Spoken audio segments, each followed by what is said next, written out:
You know, sinadya ako talaga. If you ask anybody from Davao, hindi naman ako ganun. Pag mag-bullshit ako ng leader, kasi hindi sila nakikinig.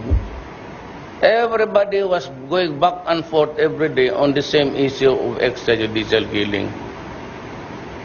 They didn't listen to me. I tried to explain that hindi amin yan. Meron nung ayaw makinig. Eh di sinabi ko, putang ina yung mga hindot kayo. Oh, tinig sila sa akin. Sino ito nagmumura? O ako, bakit? See? Kabastusan nila yan, hindi akin. They forced me into it. Ngayon nagmura ako, talagang binastos, binaboy ko sila. Oh. Maghilog, wala na. Tarantado ang...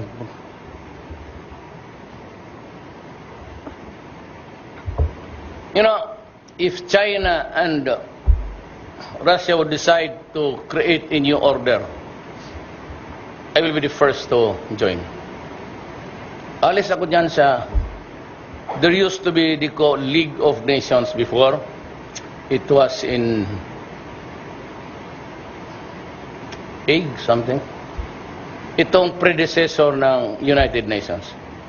It used to be called League of Nations.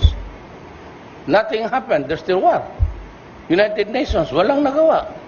Series of war. Vietnam, Taliban, ngayon dito.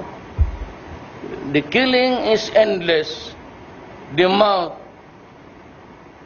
is splattering. Kaya yan ang leksyon natin. Just because it is America, it does not mean that it is good. Lahat naman, just because it comes from Russia or China, it is an ex-cathedra thing for us to mag-amin. Amen.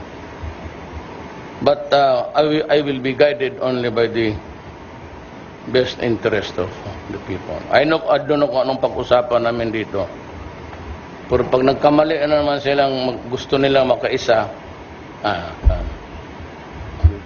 practice na ako kagabi. Makatikim talaga sila sa akin. And I will lecture on them the finer points of civilization. Huwag din suluhin yung ano. Kayo lang parang tigas eh. Kayo lang you threaten us as if we are your laborers. Sabi, pakulong ako. Ano? Pakulong. Isama ko kayong lahat.